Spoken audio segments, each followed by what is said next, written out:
नमस्कार दोस्तों। जैसे कि आप सभी को पता है कि हम डीएड स्पेशल एजुकेशन एचआई की फील्ड का जो सिलेबस है उसको कॉन्सेप्ट के साथ पढ़ रहे हैं, ताकि आप लोग के एग्ज़ाम जो है वो उसकी डेट बहुत नज़दीक आ चुकी है। और अगर आप एग्ज़ाम के पास इस चीज़ को पढ़ते हो कि सिलेबस के साथ विद कॉन्सेप्ट की नॉलेज लेते हो, तो आप एग्ज़ाम में अच्छे मार्क्स जो है वो प्राप्त कर सकते हो और आप एग्ज़ाम में कॉन्सेप्ट के ज़रिए आप उस चीज़ को लिख पाओगे और उस चीज़ को अंडरस्टैंड कर पाओगे। तो इसके लिए हम जो हमारा कोर्स है वो कोर्स 1 कर रहे थे, जिसमें था हमारा इंट्रोडक्शन टू डिसेबिलिटी। इसमें हमारा जो पहला 1.1 का था वो हमने पहली वीडियो में कर लिया था। अगर आप लोगों ने पहली वीडियो 1.1 की नहीं देखी हुई तो वो भी आप जाकर इसी चैनल पर आप देख सकते हो। तो आज हमारा जो नेक्स्ट टॉपिक है वो है 1.2 यूनिट। ये 1.1 हमारा पहली वीडियो में हमने क्लियर कर लिया था। तो आज हम जो हमारा टॉपिक है वो पढ़ेंगे concept, meaning and definition of handicapped, impairment, disability, activity, limitation, habilitation और रिहैबिलिटेशन। यानी कि जो ये टर्म्स दी गई है इनका मतलब क्या है, जो आपके लिए मोस्ट इम्पॉर्टेंट है। पिछले जो हमारा डीएड स्पेशल एजुकेशन का लास्ट ईयर जो पीवाईक्यू था उसमें ये क्वेश्चन पूछा गया था कि हैंडीकैप्ड को डिफाइन करो। तो अगर आपको ये वाले टर्म्स के बारे में पता होगा तो आप इस चीज़ को अच्छे से डिफाइन कर पाओगे।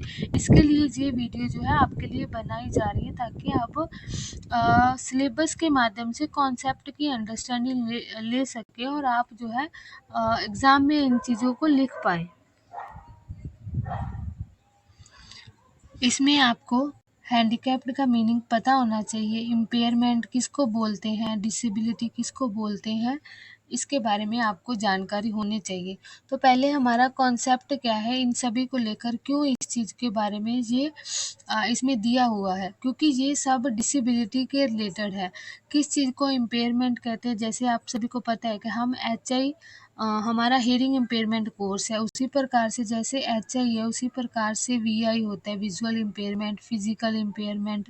तो ये सब जो इम्पेयरमेंट है इनका क्या मतलब है, इनसे क्या होता है, इम्पेयरमेंट शब्द क्यों जोड़ा गया है, फिर अगर हैंडीकैप्ड शब्द है तो वो किन को बोलते हैं, किन के लिए ये यूज़ किया जाता है, क्या सभी दिव्यांग लोगों को हैंडीकैप्ड बोला जाता है, और डिसेबल किस के लिए, मतलब इसके साथ डिसेबल कि वो किस काम के करने के लिए सक्षम नहीं होते, इसके लिए डिसेबल किनको बोला गया है। तो ये सब हमारे कॉन्सेप्ट जो है वो समझना बहुत ज़रूरी है हमारे एग्ज़ाम पॉइंट ऑफ व्यू से।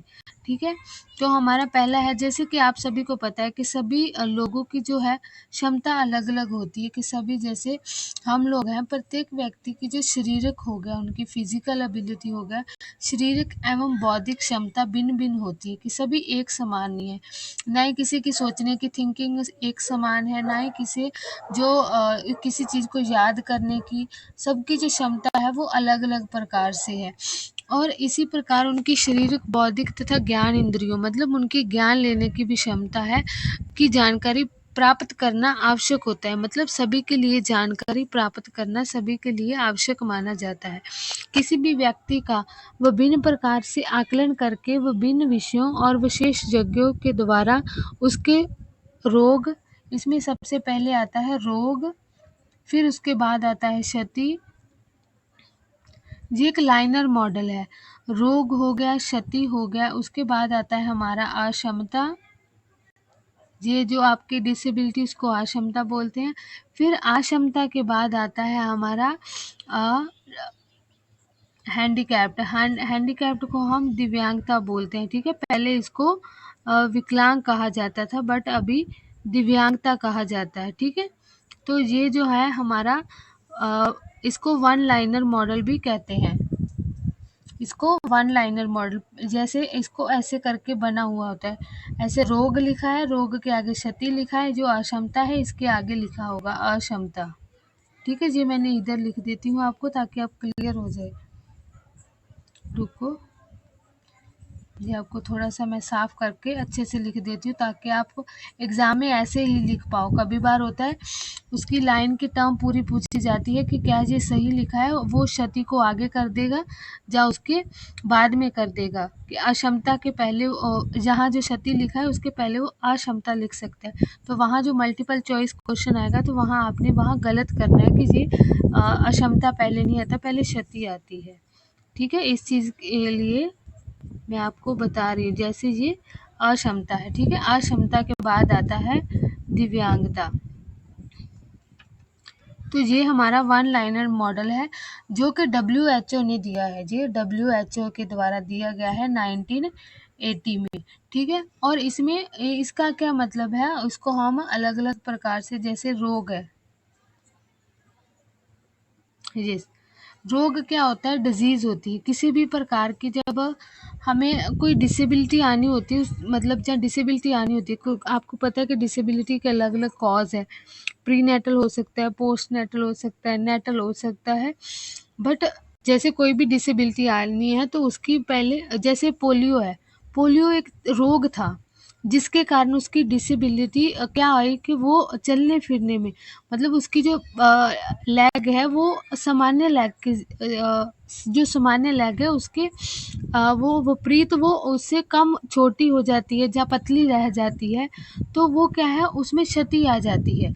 तो जो हमारा रोग है वो भी हमारा बॉडी से रिलेटेड होता है, क्योंकि वो हमारी बॉडी को अफेक्ट करता है, एक इन्फेक्शन की तरह होती है। हमारी जो बीमारी है वो हमें एक संक्रमित रोग की तरह होती है और जिसके कारण हमारी बॉडी में क्षति आ जाती है। तो उसमें अम्पेयर, क्षति का मतलब होता है बाधा आ जाती है, मतलब किसी काम में हमें जो हमारी क्षति है वो हमारी बाधा को उत्पन्न करती है। जैसे हमें चलने की बाधा आ सकती है, जैसे सुनने की बाधा आ सकती है, देखने की बाधा आ सकती है, तो वो बाधा के साथ कनेक्ट होगा। नेक्स्ट क्या है हमारा अक्षमता। अक्षमता क्या होता है, जैसे कोई व्यक्ति है वो सामान्य कार्य करने में असक्षम है, उसी के सामने जो दूसरा व्यक्ति है जो जिसमें बाधा आ रही थी सुनने में, चलने में, तो वो दूसरों के मुकाबले जो है वो सामान्य कार्य को करने में असक्षम होगा। तो इसमें क्या होगा कि वो, जैसे सामान्य व्यक्ति सभी क्रियाएं अच्छे से कर लेगा, तो जो दूसरा व्यक्ति है जो डिसेबल लगा लो, वो उसी कार्य को करने में असक्षम माना जाएगा, तो उसको असक्षम कहते हैं। नेक्स्ट क्या है हमारा दिव्यांगता या हैंडीकैप, ठीक है, इसको हैंडीकैप्ड भी कहा जाता है, इसको डिजीज कहा जाता है। ये हमारा इम्पेयरमेंट है और ये हमारा जो है डिसेबिलिटी है, ठीक है। इसको मैं एक बार साफ करके आपको लिख दूंगी ताकि आपको याद रहे। ये हमारा हैंडीकैप्ड है।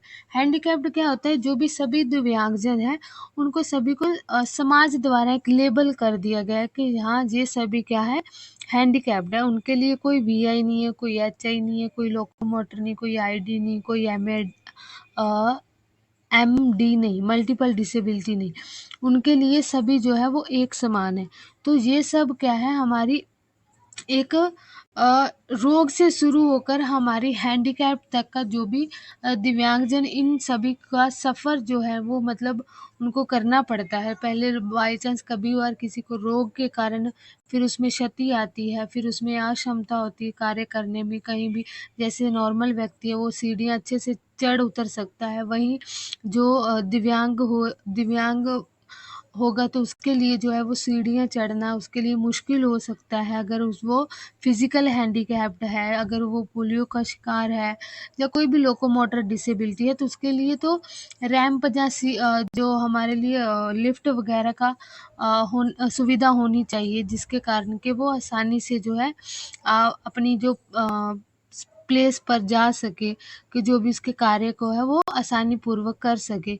तो इसके लिए जो है वो सीढ़ियाँ चढ़ने में असक्षम माना जाएगा। तो दिव्यांगजन थे, उन्होंने लोगों द्वारा, समाज द्वारा ये जो है उनको टर्म दी है कि ये हैंडीकैप्ड है, ठीक है। होप आप लोगों को ये हैंडीकैप्ड, इम्पेयरमेंट एंड डिजीज़ का मतलब समझ में आया होगा। मैं इसको आपको एक बार फिर से बता देती हूँ, ये याद रखना, क्योंकि ये आपको एग्ज़ाम पॉइंट ऑफ व्यू से बहुत मोस्ट इम्पॉर्टेंट है, इसके लिए आपको याद रखना पड़ेगा, ठीक है। और ये मैं इसको थोड़ा सा साफ कर देती हूँ, यस। जो हमारा one liner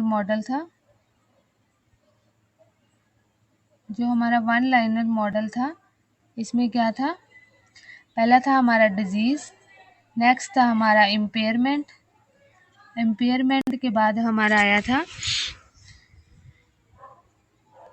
disability and handicap. ठीक है, आप याद रखना DIDH। ठीक है, ये हमारा वन लाइनर मॉडल है जो कि WHO द्वारा दिया गया 1980 में, जो कि हमारी ये इसको डिजीज को रोग बोलते हो, एम्पेयरमेंट को क्षति बोलते हो, एंड जो हमारी डिसेबिलिटी उसको अक्षमता, और हैंडीकैप्ड को हम दिव्यांगता बोलते हैं। तो ये आप अच्छे से याद रखेंगे। होपफुली आपको ये जो 3 टर्म्स है वो अच्छे से समझ आ गई होंगी, क्योंकि इसमें से बहुत सारे क्वेश्चन जो है वो आपको डायरेक्ट देखने को मिल सकते हैं आपके एग्ज़ाम में। ठीक है,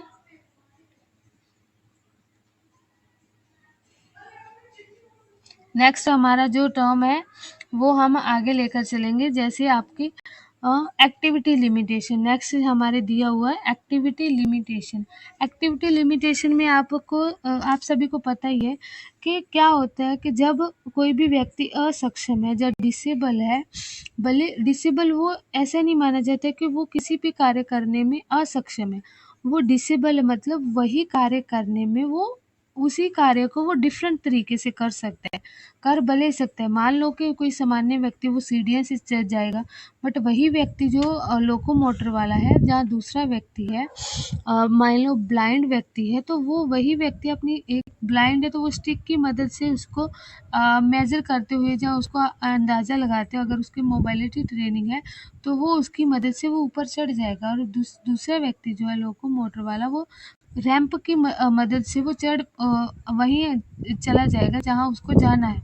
तो इसका क्या मतलब है कि वो एबल है बट डिफरेंटली एबल है, उनको हम डिसेबल नहीं मान सकते। तो उनकी एक्टिविटी लिमिटेशन यही होगी कि उनको जो सामान्य लोगों के जैसे वो कार्य नहीं कर पाएंगे, बट वो जो भी प्रॉब्लम आएगी उनको अपने जो भी सामान्य कार्य है उनको डिफरेंटली करने में थोड़ी सी प्रॉब्लम आ सकती है कि की लिमिटेशन होगी। पहला तो जैसे कि मान लो डेफ बच्चे हैं तो उनमें लिमिटेशन कहाँ पाई जाती है कि वो कम्युनिकेशन नहीं कर पाते। कम्युनिकेशन क्यों नहीं कर पाते? क्योंकि उनके मतलब कानों ने किसी आवाज़ को सुना ही नहीं है। अगर हम सुन नहीं पाएंगे तो बोलने में भी हमें सक्षम नहीं होगा, क्योंकि जो हमारी भाषा है वो, जहाँ कम्युनिकेशन है वो विदाउट लिसनिंग के, हम जब तक किसी चीज़ को सुनते नहीं है उस चीज़ को हम समझ कर उस चीज़ को रिप्लाई भी नहीं कर पाते। तो हमारा कम्युनिकेशन तभी हो पाता है जब सामान्य समाज के साथ वो जुड़ने में इसीलिए थोड़ा-सा पिछड़े हुए हैं, क्योंकि ना वो उनकी भाषा समझ सकते, वो बोलने सुनने वाली भाषा उनको आती नहीं है।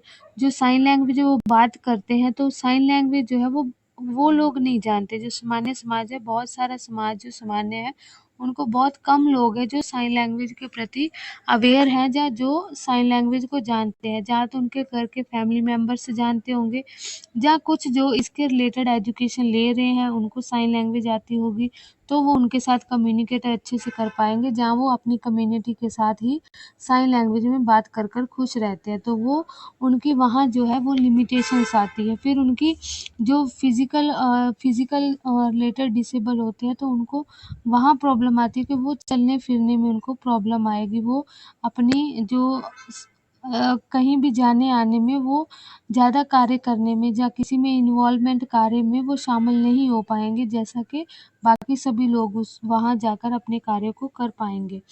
तो इसी प्रकार से हमने लिमिटेशंस देखा कि ये सभी प्रकार की अलग-अलग, अगर वीआई वाले हैं तो वीआई वालों को भी प्रॉब्लम यही होंगी कि उनको पहले मोबिलिटी ट्रेनिंग देना, फिर मोबिलिटी ट्रेनिंग से वो अपने जहाँ उनको जाना हो उसके बारे में जानकारी देना, फिर उनको कैसे पढ़ाना है, किस कॉन्टेक्ट से पढ़ाना है, तो वहाँ ब्रेल लिपि के लिए उनका जानना, उनके लिए टीचर स्पेशल एजुकेटर होना, तो वहाँ उनकी शिक्षा लेने में, उनको स्वास्थ्य के रिलेटेड हो गया, उनके रोजगार को रिलेटेड हो गया, बहुत सारी जो है उनको डेली जो दैनिक दिनचर्या है उनमें भी बहुत सारी प्रॉब्लम जो है वीआई को देखने को मिलती है, एचआई को मिलती है, हमारे लोकोमोटर वालों को मिलती है। बहुत सारी सभी डिसेबिलिटी में जो सभी को जो लिमिटेशन, एक्टिविटी लिमिटेशन लिमिटेशंस है आईडी वाले बच्चों को, तो वो सभी को रहती है, क्योंकि अब वो एक डिफरेंटली एबल है, वो एक सामान्य लोगों की तरह नहीं है, तो इस कारण उनको जो है ये लिमिटेशन, उनको इन लिमिटेशंस का उनको सामना करना पड़ता है। डेली दिनचर्या में उनको रोज ये फेजेस करनी पड़ती है प्रॉब्लम्स। नेक्स्ट अभी हम हैबिलिटेशन एंड रिहैबिलिटेशन के बारे में समझेंगे, क्योंकि ये भी आपके एग्ज़ाम पॉइंट ऑफ व्यू से बहुत ही मोस्ट इम्पॉर्टेंट कॉन्सेप्ट है, क्योंकि कभी बार आपको डायरेक्ट जो है रिहैबिलिटेशन का या हैबिलिटेशन का जो है वो मीनिंग पूछ लिया जाता है, तो कभी कभार तो इनके अंतर के बारे में भी आपके शॉर्ट नोट में क्वेश्चन जो है वो आ चुका है, तो इसलिए अब इसका कॉन्सेप्ट समझना भी बहुत आवश्यक है। हम वाइट पेज की मदद से इस कॉन्सेप्ट को समझेंगे, ताकि हम ये कॉन्सेप्ट जो अच्छे से क्लियर हो जाए। ठीक है, हैबिलिटेशन का क्या मतलब है? हैबिलिटेशन क्या होता है? जैसे मान लो कोई बच्चा है, उसमें कोई कौशल जो है वो, मान लो छोटा बच्चा है, उसमें किसी कौशल का विकसित ना हो पाना। जैसे कभी बार कोई बच्चा होता है, जो छोटा बच्चा है उसमें किसी कौशल का जो है विकसित ना हो पाना। जैसे बच्चे की कभी बार होती है कोई स्किल विकसित नहीं हो पाती, जैसे कि उसका बोलना विकसित नहीं हो पाता, उसका चलना विकसित नहीं हो पाता, तो वो हमारे कौशल्स है जो कि विकसित होने बहुत इम्पोर्टेंट है। जैसे कौशल कौशल है वो विकसित नहीं हो पाता, और उसमें बच्चे में वो कौशल विकसित करने के लिए जो हम ट्रेनिंग देते हैं उसको हम बोलते हैं हैबिलिटेशन। जैसे कि अगर बच्चे की श्रवण क्षमता नहीं हो सकती, तो उसको हम पहले जांच करवाने के लिए हम जो है स्पीच ट्रेनिंग में भेजते हैं, उसको ऑडिटरी ट्रेनिंग करवाते हैं। तो वो जो ट्रेनिंग करवाते हैं तो उसमें वो कौशल विकसित करते हैं। तो वो जो कौशल विकसित करने के लिए हम उस प्रक्रिया करते हैं, जो प्रोसेस करते हैं ताकि बच्चे में वो कौशल विकसित हो जाए, उसको हम कहते हैं हैबिलिटेशन। ठीक है, किसी भी ट्रेनिंग को विकसित करने के लिए। तो नेक्स्ट हमारी जो टर्म आती है वो आती है हमारी हैबिलिटेशन और रिहैबिलिटेशन, सॉरी, इसमें हमारी आती है रिहैबिलिटेशन। ठीक है, हमारा रिहैबिलिटेशन क्या होता है? जैसे हैबिलिटेशन हो गया कि हमारा जो है उसमें बिल्कुल विकसित नहीं है वो चीज़। वह री का मतलब क्या होता है कि दोबारा, दो बारह,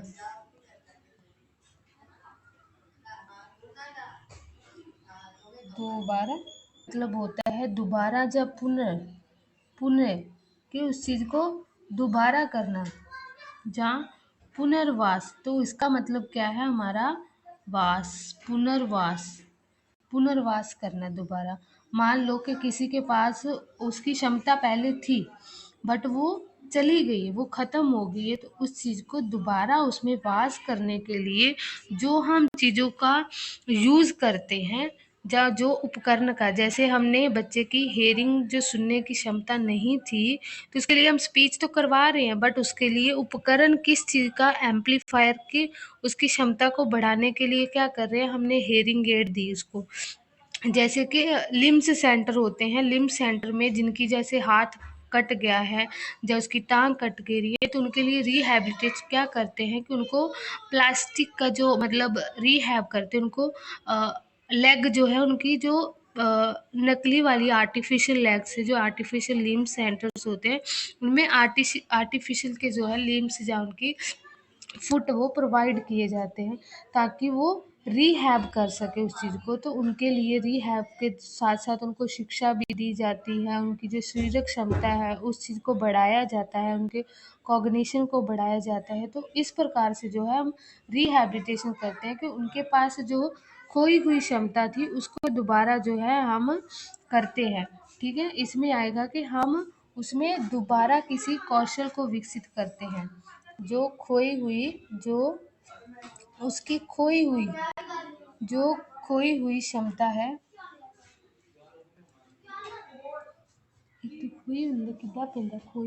को हम दोबारा से उसको पुनर्वास करते हैं, उसको हम क्या कहते हैं, रिहैबिलिटेशन। ठीक है, तो ये इनमें डिफरेंस भी है और इनका कॉन्सेप्ट भी है। होप आपको ये जो है अच्छे से समझ में आ गया होगा। और अगर आपको ये कॉन्सेप्ट और इस प्रकार से आपको चीज़ें समझ में आ रही है तो आप जो है इसमें कमेंट बॉक्स में फीडबैक दे सकते हो कि और कैसे अच्छा कर सकते हैं। और अगर आपको वीडियो पसंद आ रही है तो इसको लाइक शेयर एंड सब्सक्राइब ज़रूर करें। Thank you so much.